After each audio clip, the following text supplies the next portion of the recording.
Segunda de Timoteo, capítulo número 2, versículo 22. Gloria al Señor. Dice la palabra de Dios: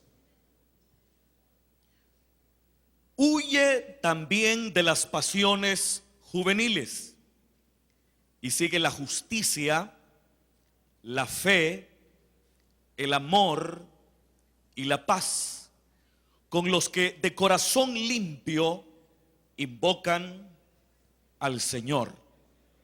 Amén. Gloria al Señor. ¿Pueden tomar su asiento, hermanos y hermanas?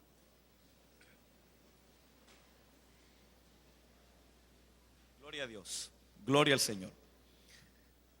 Hermanos, hace ya 2 semanas atrás, siempre en este estudio de Segunda de Timoteo, iniciábamos una sección en la carta en donde Pablo está dando instrucciones a Timoteo acerca de cuál deberá ser su actitud frente a los opositores a la verdad, a la tradición paulina, que han surgido en medio de esa comunidad que sería receptora de esta epístola.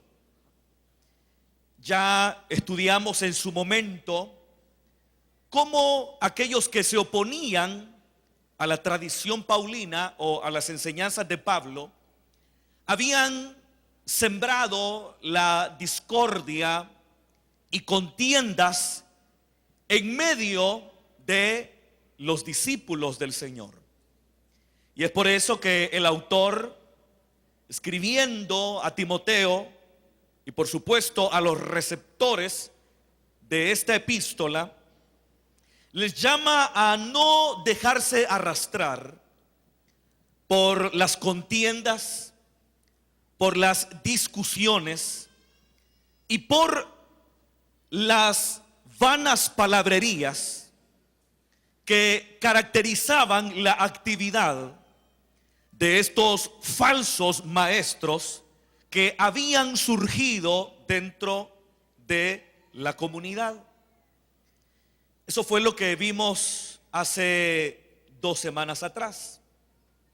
La semana anterior estuvimos estudiando la figura de la casa grande, en la que hay utensilios para usos honrosos y otros utensilios para usos no tan honrosos.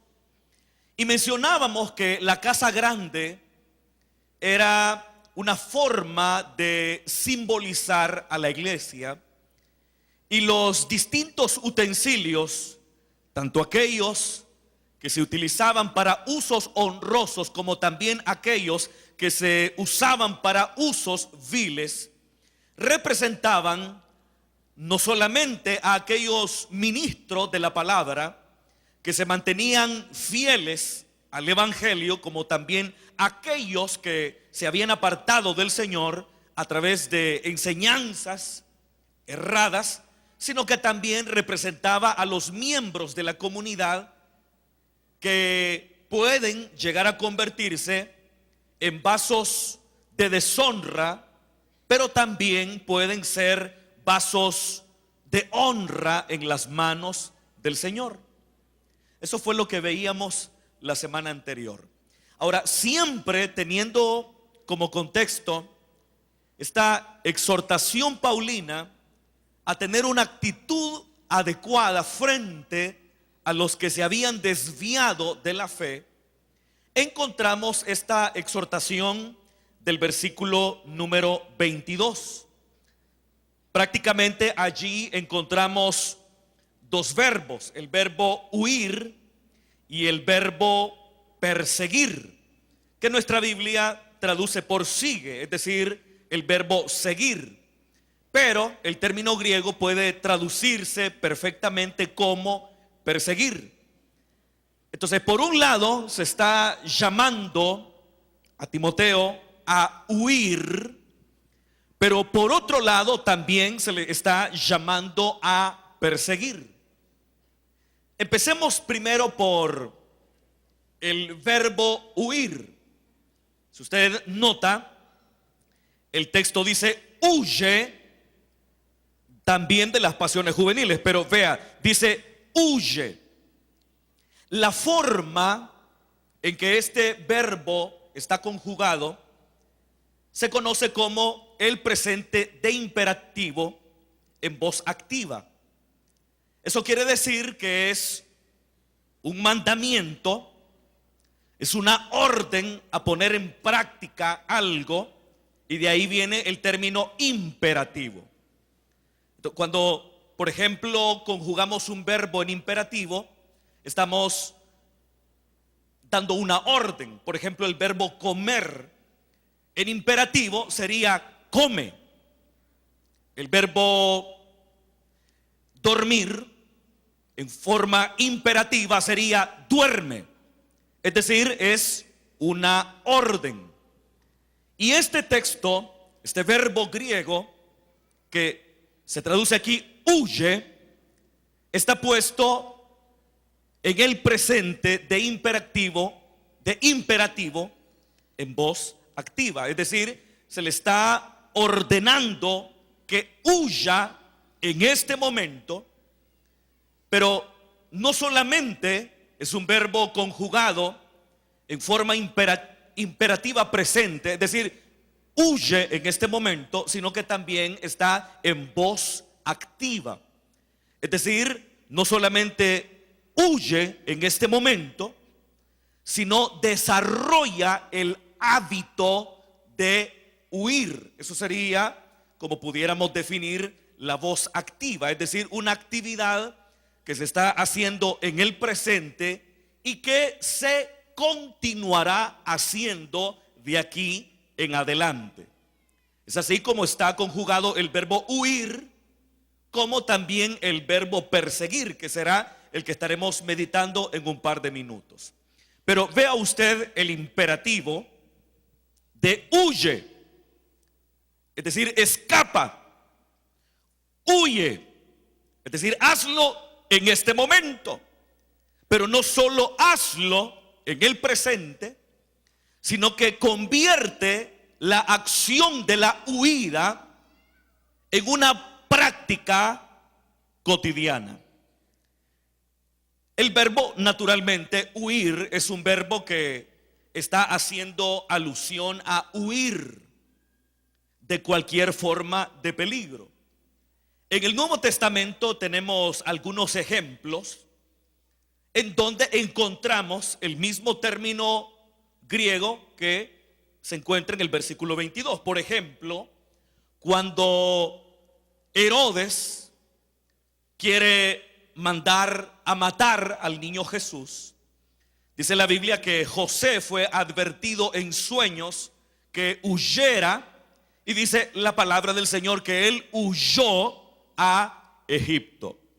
Entonces José, junto con María y el pequeño Jesús, huyen del peligro que representaba en ese momento Herodes. Luego también en el libro de los Hechos de los Apóstoles, en el discurso que el autor de Lucas pone en boca de Esteban, quien está contando la historia de Israel y quien habla de la huida de Moisés de Egipto hacia la tierra de Madián, utiliza también este mismo texto griego que encontramos en este versículo número 22. Mientras que José, María y Jesús huyen hacia Egipto, en el caso de Moisés, en el relato que Esteban da en el libro de los Hechos de los Apóstoles, está huyendo de Egipto hacia la tierra de Madián. Está huyendo también de un peligro, en este caso, el peligro que representa Faraón para la vida de Moisés, después de haber matado a un egipcio defendiendo a un israelita. Y también, quizá para finalizar y no ser muy exhaustivo, en la utilización de ejemplos de este término que se repite una y otra vez en varias porciones del Nuevo Testamento, encontramos también Lucas 21:21, en donde Jesús advierte a sus hijos, a su iglesia, que cuando vean Jerusalén rodeada de ejércitos, huyan en ese momento. Cosa que efectivamente, usted sabe, ocurrió en el año 70 de la era cristiana, cuando Jerusalén estaba rodeada de ejércitos. Pero los cristianos huyeron de Jerusalén.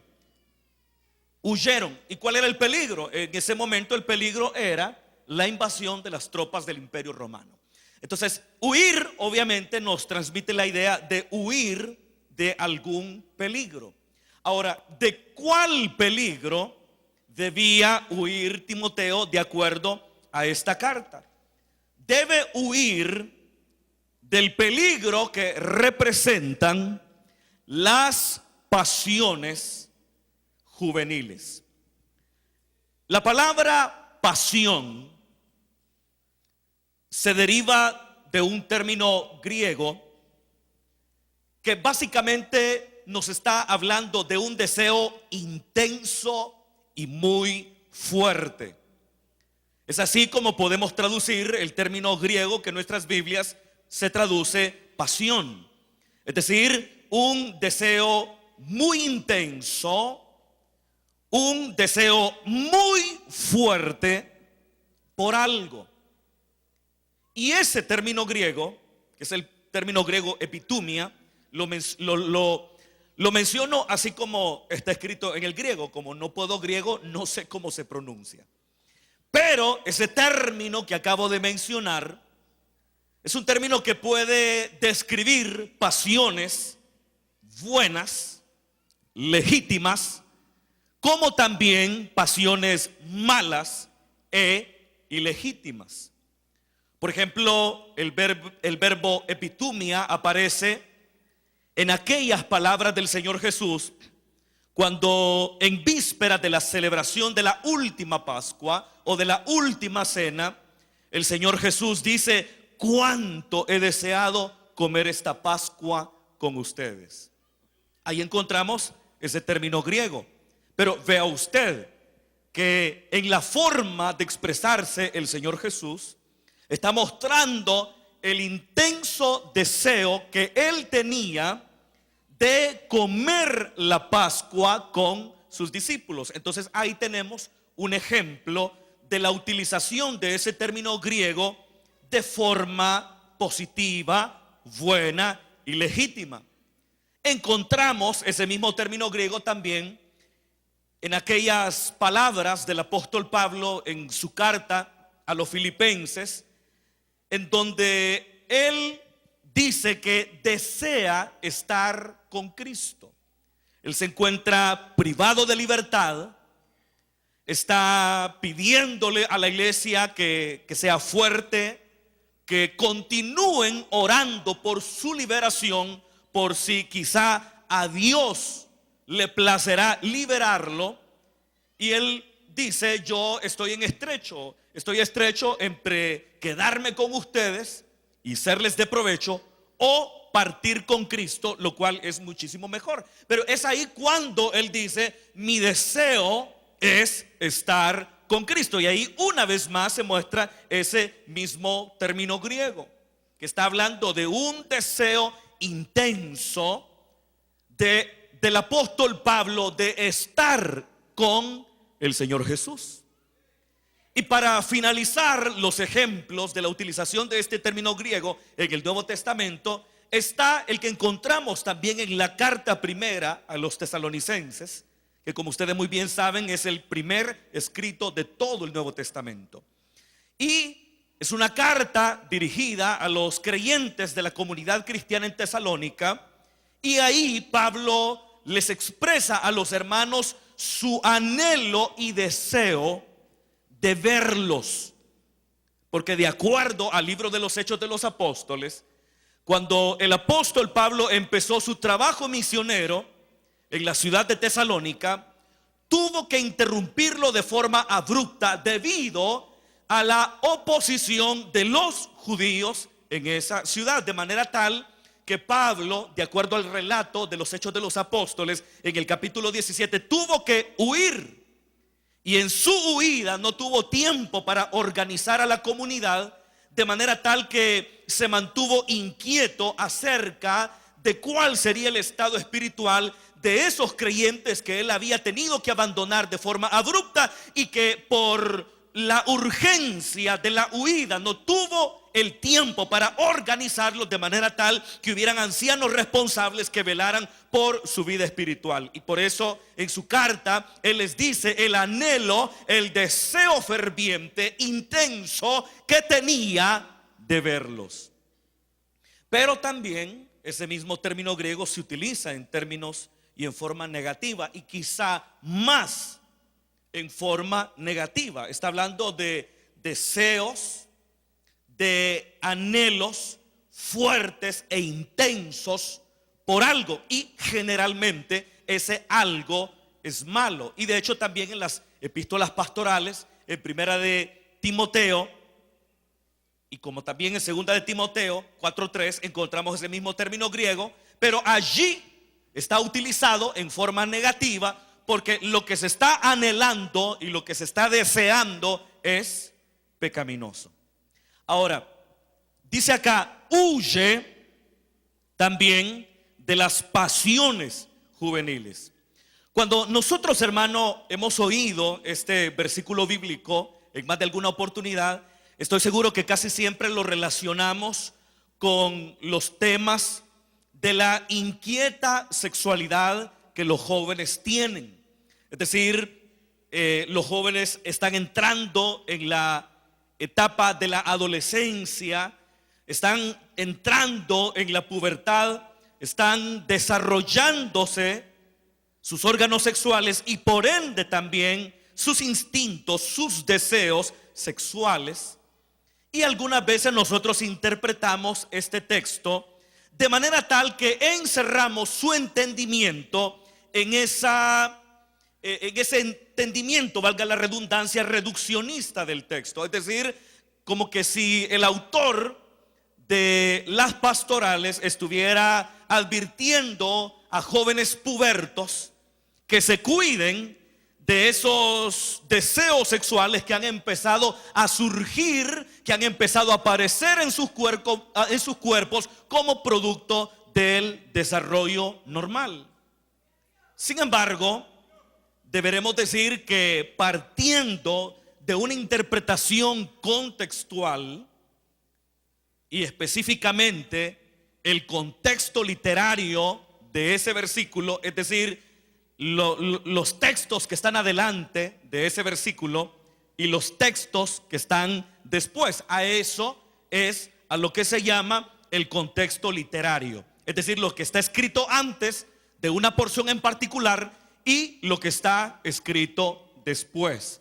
El contexto literario es diferente del contexto histórico. El contexto histórico son las condiciones históricas que estaba viviendo, por un lado, el autor de un libro determinado de la Biblia, como también las condiciones históricas que estaba viviendo la comunidad de fe que recibiría el escrito. En teología, los alemanes le han dado a este término, o más bien los alemanes han creado una frase o dos palabras para describir esto. Ellos lo llaman el Sitz im Leben, es decir, el contexto vital, el contexto histórico.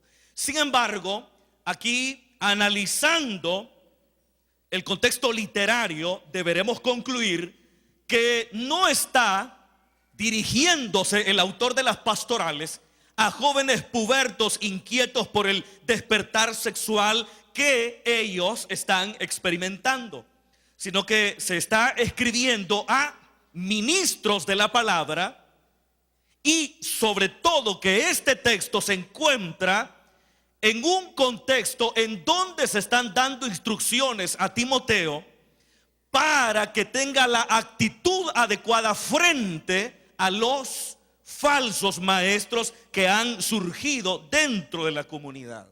Entonces, si esa interpretación tradicional, es decir, de creer que el autor de las pastorales está escribiendo teniendo en mente a jóvenes pubertos inquietos por el despertar sexual que en ese momento están experimentando, si esa no es la interpretación correcta, entonces ¿cómo deberemos entender este texto? Cuando se habla de pasiones juveniles, se está hablando de esa impetuosidad, de esa precipitación que tiene muchas veces el espíritu joven. Usted sabe que el joven se caracteriza por ser impulsivo, se caracteriza por ser explosivo, se caracteriza por ser muy precipitado y muchas veces ser imprudente. Por algo también en estas cartas pastorales se aconseja a los jóvenes a ser prudentes, porque muchas veces los jóvenes lo menos que tienen es prudencia. ¿Por qué razón? Por ese espíritu dócil, indómito que ellos tienen, que los lleva a ser impulsivos, explosivos y precipitados. Y recordemos que este versículo bíblico se encuentra en una sección en donde se están dando instrucciones a Timoteo y por supuesto a la comunidad de ministros que lideraban las comunidades paulinas que eran receptoras de las cartas pastorales. Se les está escribiendo a ministros que están en un contexto de batalla, de lucha contra algunos que se oponen a la palabra. Es decir, no está escribiéndole a ministros que están lidiando con pecados sexuales. No quiero decir que posiblemente no estaban lidiando con pecados sexuales. Eso es probable, siendo hombres, siendo seres humanos. Pero el contexto del texto del versículo 2 nos muestra que las batallas que salen a la luz son batallas contra falsos doctores que se habían apartado de la tradición paulina. Y es en ese contexto de batalla contra maestros que habían surgido en contra de la tradición paulina es que se le pide a Timoteo que huya de las pasiones juveniles. En otras palabras, que huya de ese espíritu fogoso, impulsivo, explosivo, imprudente y precipitado característico de los jóvenes. ¿Y por qué deberá de huir de ese espíritu impulsivo y explosivo característico de la juventud, que en este texto se llama las pasiones juveniles? Porque no será de utilidad esa conducta en un contexto como el que se describe a partir del versículo 14 que empezamos a estudiar hace 2 semanas atrás. Entonces usted sabe, hermano, que eso es cierto. Los jóvenes son impulsivos, son explosivos. Tengo aquí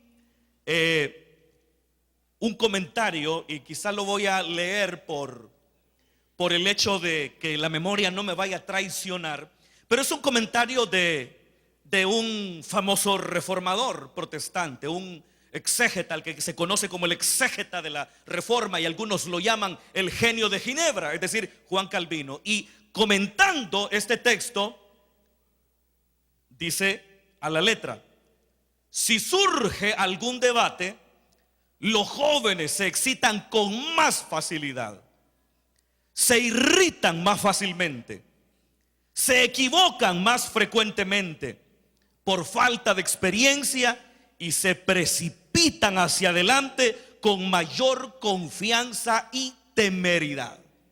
Esa es la forma que un teólogo de la altura de Juan Calvino, esa es la forma en que él comenta no solo el versículo número 2, sino que también 22, sino que también es la forma en que describe a la juventud. Y nosotros sabemos que eso es característico de la juventud, ese espíritu impulsivo y poco reflexivo.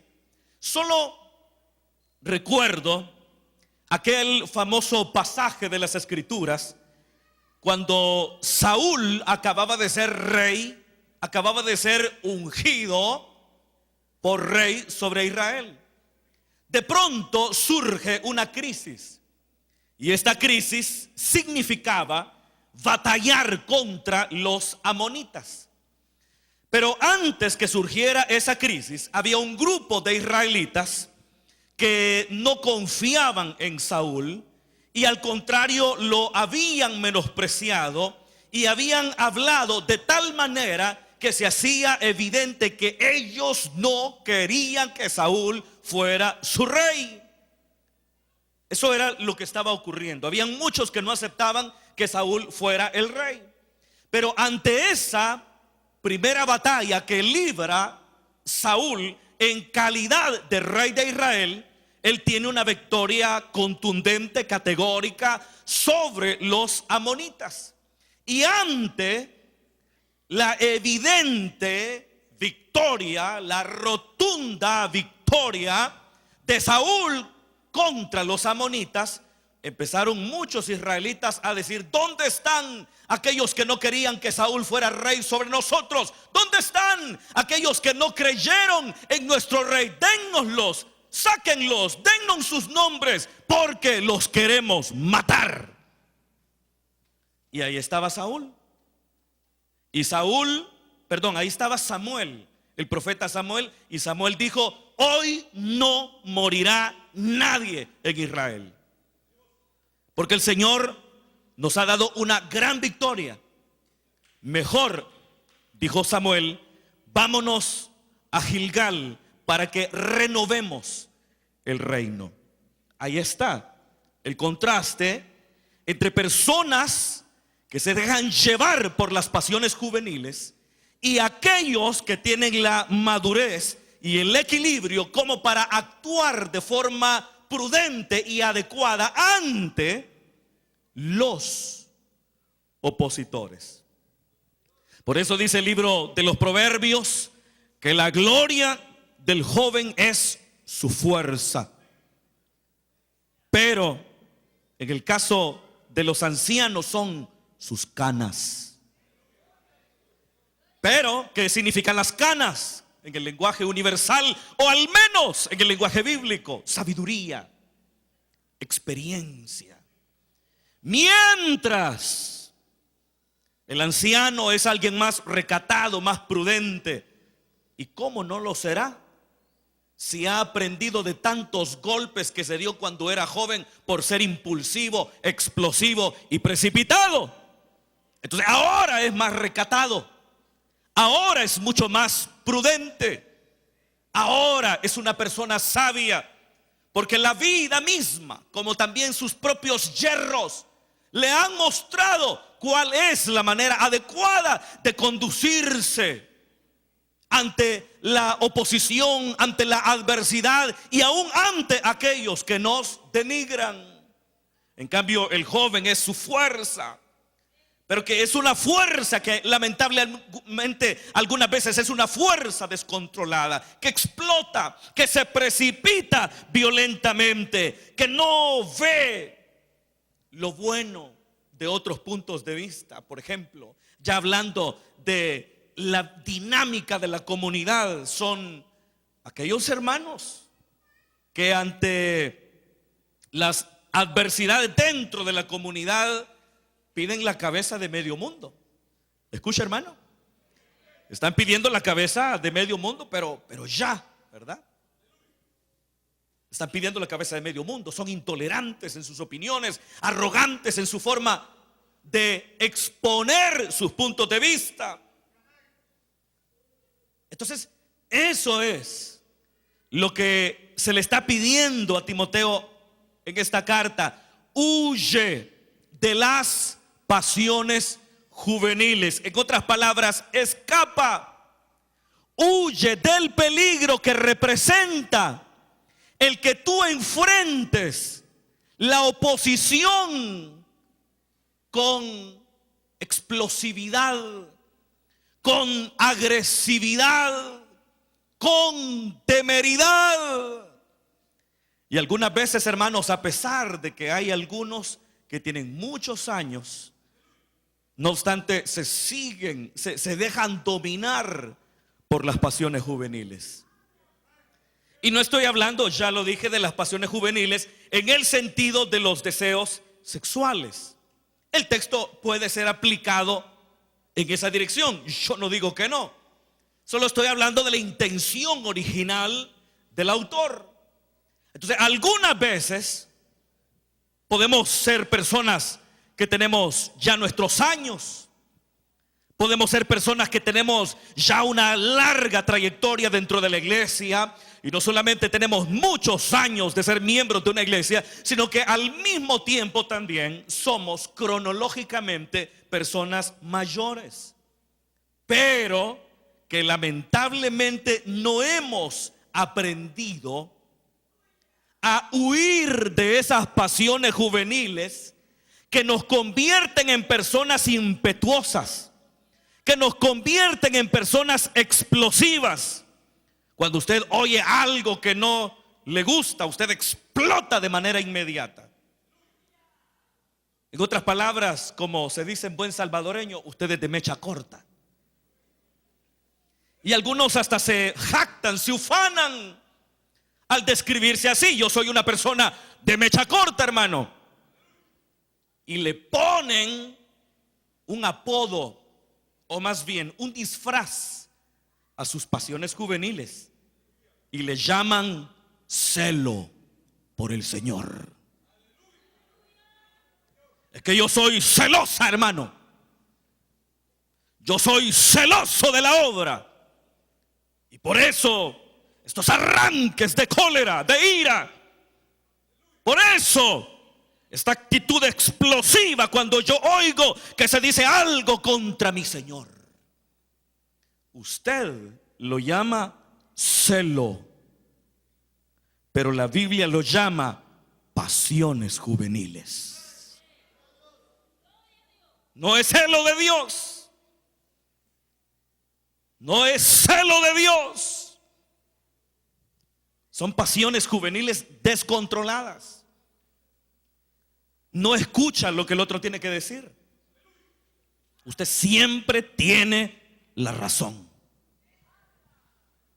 Incluso se atreve probablemente al recién converso o al que tiene menos experiencia que usted a decirle: ¿y usted qué me va a enseñar a mí?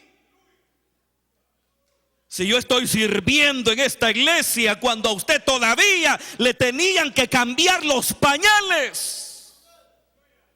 Esa arrogancia, ese orgullo, esa prepotencia, ¿qué es sino pasiones juveniles?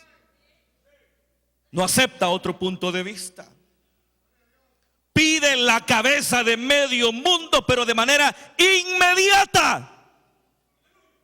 Si Jesús obrara con la precipitación que nosotros le proponemos a otros que actúen, no estaríamos ninguno de los que estamos acá esta noche. Porque Él es paciente con nosotros. Y Él nos trata con bondad, con paciencia, con misericordia. No así nosotros. No así nosotros. Entonces dice: huye de las pasiones juveniles. Que Dios nos ayude a huir también a nosotros, hermano. Porque algunos tienen canas, pero por gusto. Son rabos verdes todavía. Que a pesar de que han vivido tantas experiencias, a pesar de que se han equivocado tantas veces por actuar de forma precipitada, por dejarse controlar por las pasiones juveniles, a pesar de eso no han aprendido absolutamente nada. Y es por eso que no es de extrañar que dentro de la comunidad hayan personas con menos tiempo de convertidos, con más madurez, con más equilibrio, con más sobriedad que aquellos que tienen años de estar en la iglesia y se ufanan de la cantidad de tiempo que tienen de formar parte de la comunidad de fe. Huye de las pasiones juveniles. Escapa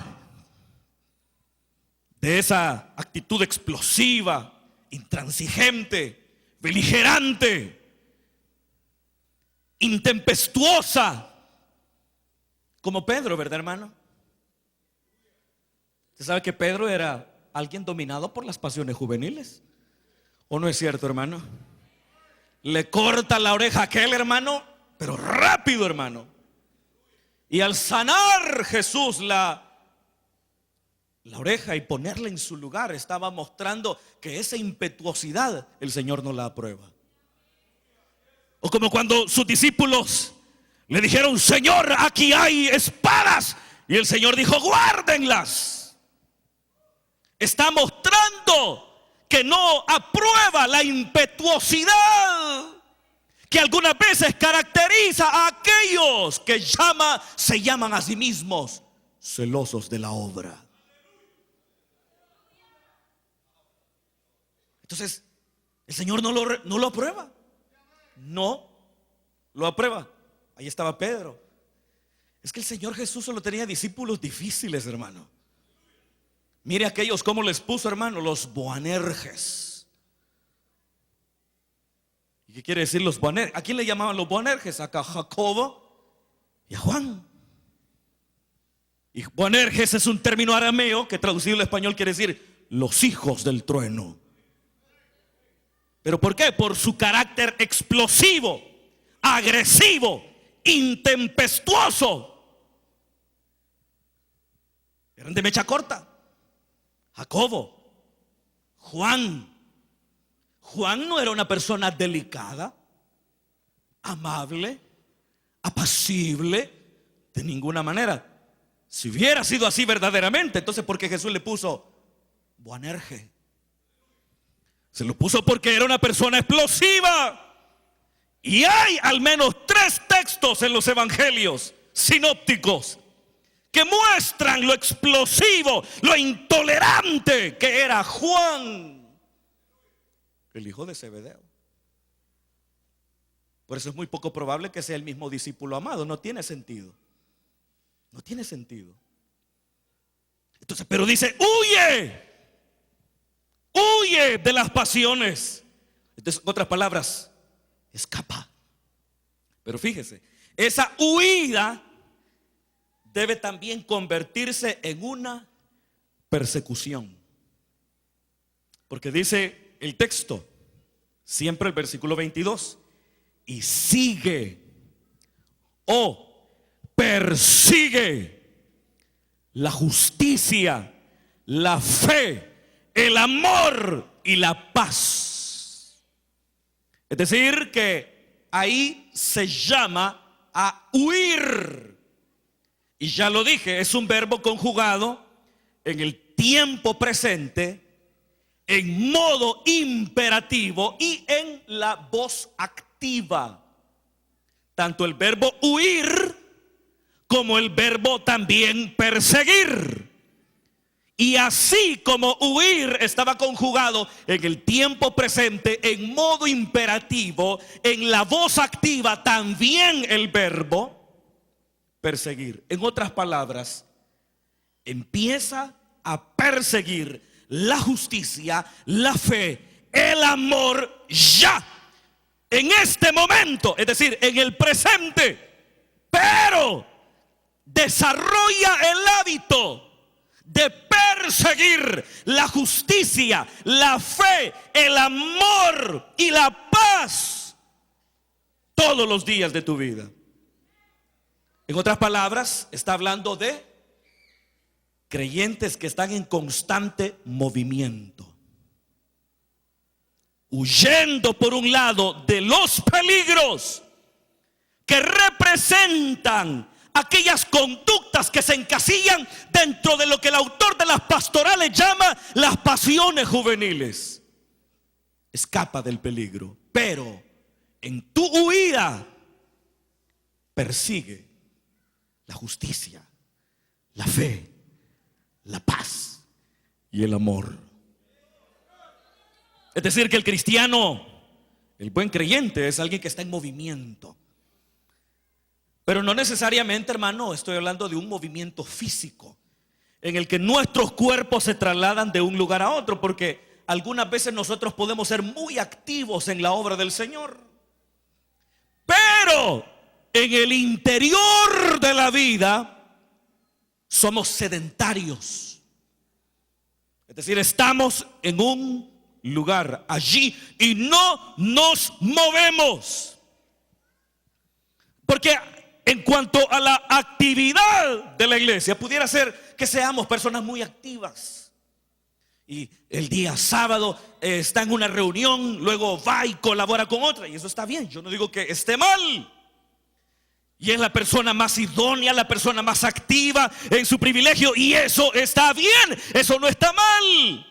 El problema es que si no hay un desarrollo, un avance de la espiritualidad, ese movimiento físico, esa actividad física se convierte en activismo. Y el Señor no quiere activistas en su obra, sino que Él quiere hombres y mujeres en movimiento. Por un lado, huyendo de los peligros que pueden amenazar su espiritualidad, como también persiguiendo todas aquellas cosas que como buen creyente deberá perseguir en medio del conflicto. Porque recuerde que uno de los motivos para escribir las epístolas pastorales son los conflictos en la comunidad. Es una iglesia en conflicto, es una iglesia que está lidiando con el desorden provocado por aquellos que de entre la comunidad se habían apartado de la tradición paulina y habían empezado a enseñar otras doctrinas. Pero fíjese lo que dice acá: y sigue la justicia. ¿Qué es la justicia? Ser recto. Eso es lo que significa la palabra justicia. Es decir, la manera recta de comportarnos con Dios y con el prójimo. ¿Me escucha, hermano? Eso es justicia. Ese mismo término griego aparece al menos 2 veces en las bienaventuranzas. Cuando Jesús dice bienaventurados, las bienaventuranzas de Mateo, porque no aparecen en las bienaventuranzas de Lucas. Pero dice: bienaventurados los que tienen hambre y sed de justicia, porque ellos serán saciados. Justicia.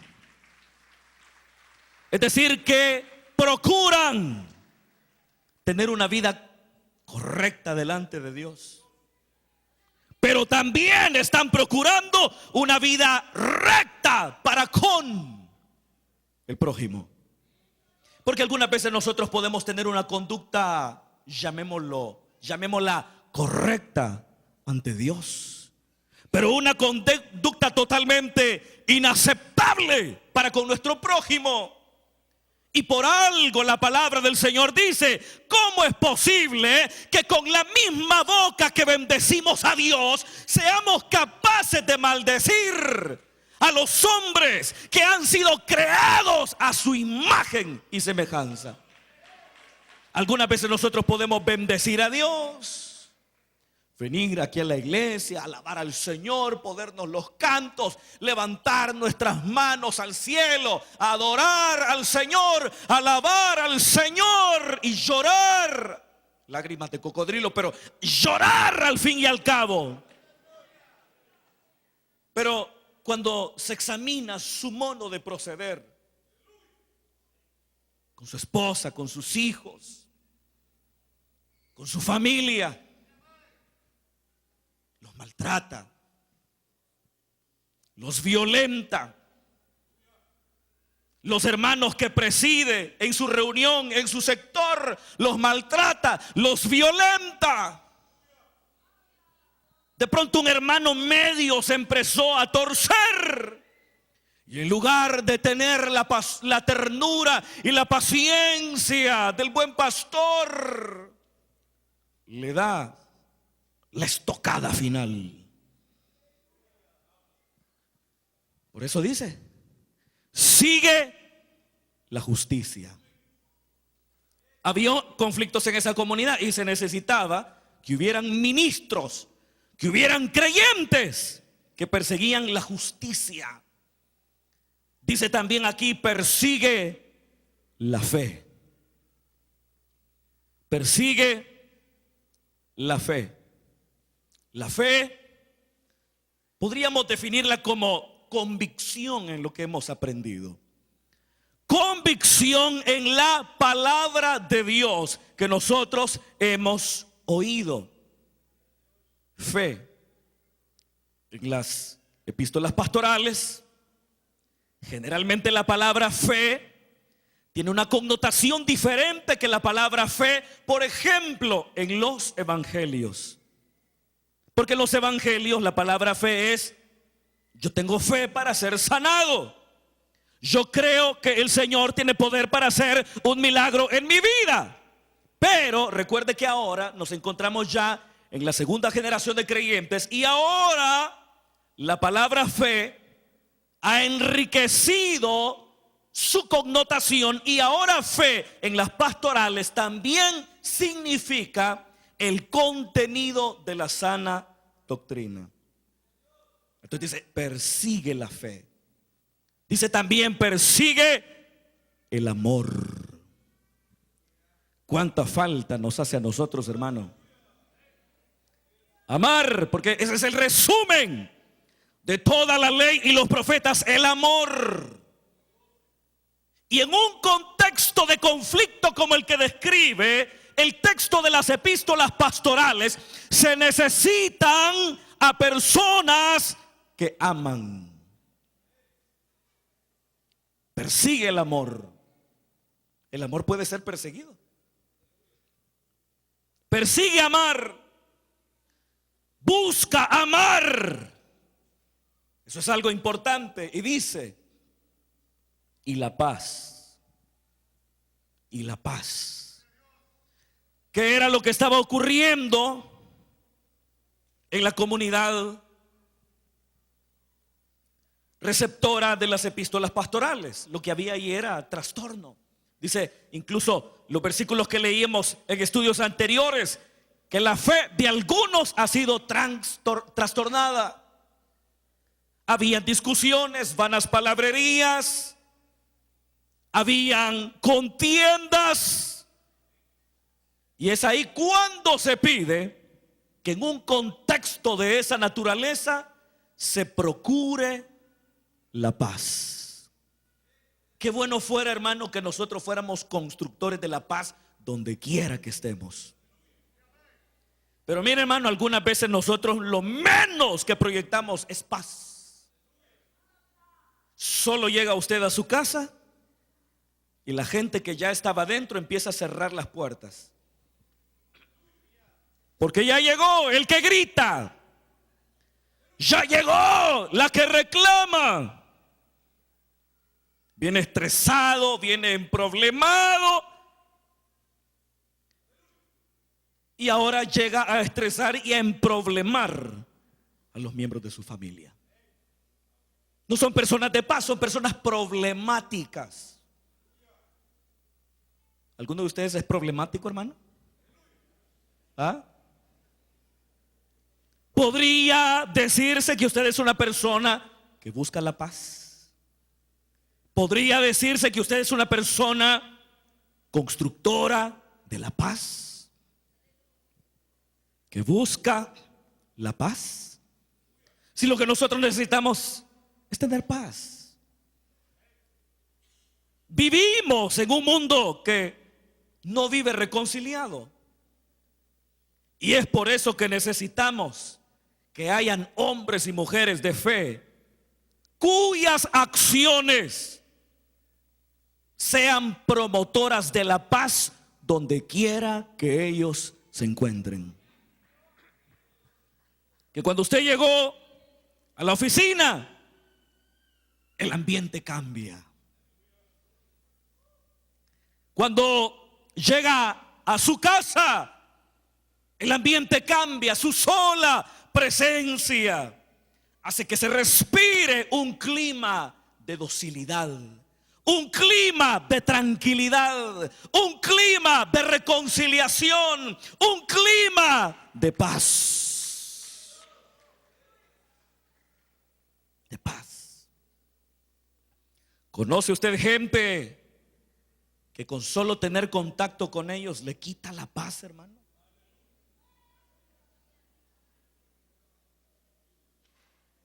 Bueno, hoy lo vio en la mañana, ¿verdad? En el espejo. Y dice aquí, busca la paz. Y con esto terminamos. Con los que de corazón limpio invocan al Señor. Con los que de corazón limpio invocan al Señor. ¿Quiénes son esos de corazón limpio que invocan al Señor? Son los mismos del versículo 21, en donde se dice: así que si alguno se limpia de estas cosas.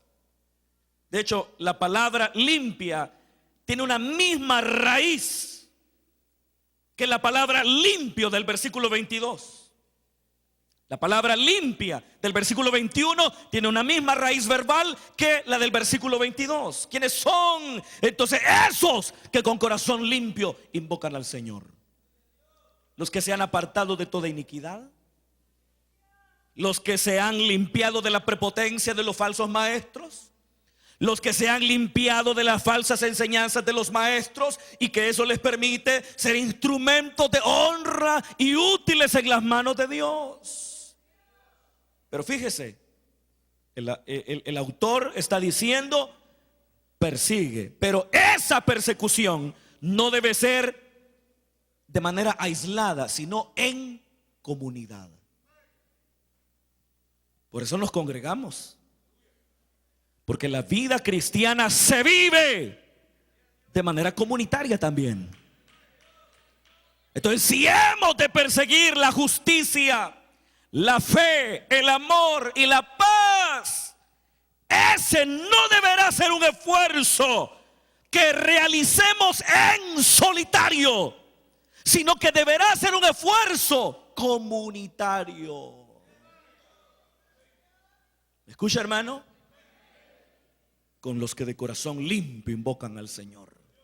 A pesar de las adversidades que pueda haber en la congregación, a pesar que probablemente alguien o muchas personas hablaron de usted diciendo mentiras, no se aparte de la iglesia.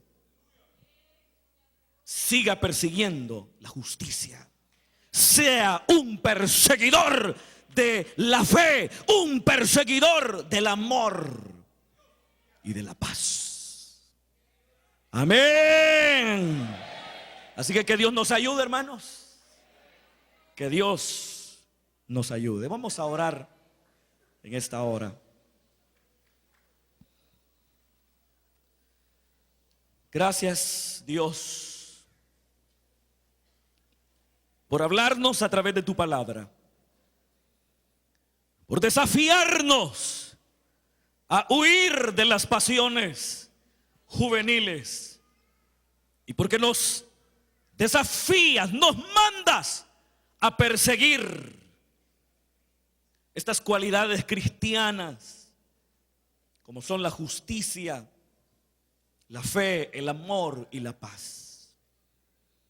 Mientras todos están orando al Señor, quiero en estos momentos hacer un llamado a toda persona que no le ha dado su vida a Jesús y que hoy lo quiere hacer. Le pido que levante su mano ahí donde se encuentra. Si hubiese alguna persona que nunca le ha dado su vida a Jesús y que hoy ha venido y ha podido percibir, sentir el toque del Espíritu Santo que le está llamando a la conversión, al arrepentimiento, como también hago un llamado a quienes, habiendo conocido al Señor, por diversas razones se apartaron y hoy están lejos del Señor, quiero invitarle en esta noche para que venga al Señor y para que se reconcilie con Él. Si hubiese alguien que en esta noche le da su vida a Jesús por primera vez o se quiere reconciliar, venga. Aquí viene un varón, Dios le bendiga. Una hermana también acá, Dios le bendiga. Gloria al Señor. Si hubiese alguien más, una vida más aquí también, Dios le bendiga. Si hubiese alguien más que esta noche se entrega a Jesús, se vuelve a Él, yo le invito para que venga hoy. Aquí viene otra vida también, un joven también. Otro joven también viene en la parte de atrás. Dios nos está llamando hoy para que nos volvamos a Él, para que estemos a cuentas con Él. Ya hay algunas vidas acá al frente, pero estoy más que seguro que en los asientos hay muchas personas todavía que necesitan tomar una decisión de ponerse a cuentas con Dios y de vivir la fe como esta debe ser vivida y experimentada. Le invito entonces para que hoy le entregue su vida a Jesús por primera vez o para que se reconcilie con el Señor. Mientras yo continúo el llamado en este lugar, quiero dirigirme a usted, quien nos está viendo en este momento y que ha escuchado la palabra del Señor. El mensaje ha sido un mensaje congregacional, pero la palabra huir es una palabra que puede serle de utilidad a usted. Huir del pecado, huir, como dice la Biblia, de la ira venidera. Si todavía no le ha dado su vida a Jesús, la Biblia dice que la ira de Dios está sobre usted. Pero también, si hoy se arrepiente, si hoy usted se entrega a Él, entonces usted estará huyendo de la ira venidera. Entréguese hoy a Jesús, no se tarde más. Vamos a orar entonces por estas vidas que están hoy aquí al frente. Oramos, Padre que estás en los cielos. Te damos gracias, Señor, por estas vidas que ahora vienen delante de ti. Señor, te pido que perdones sus pecados. Te pido, Señor, que la sangre que tú derramaste en el Gólgota les limpie de toda maldad. Rompe todo yugo de opresión, toda atadura pecaminosa, Señor, que sea rota. Que la obra que tú has empezado la continúes perfeccionando hasta el día de Jesucristo. Y Padre, todo este pueblo, Señor, que está en esta noche reunido, te pedimos, Dios, que nos ayudes a huir de todas aquellas cosas que son peligros potenciales para nuestra fe, que son peligros potenciales para nuestra vida. Pero también te ruego que nos ayudes a convertirnos en dignos perseguidores de valores como la justicia, la fe, el amor y la paz. En el nombre de Jesús te lo pedimos. Gracias.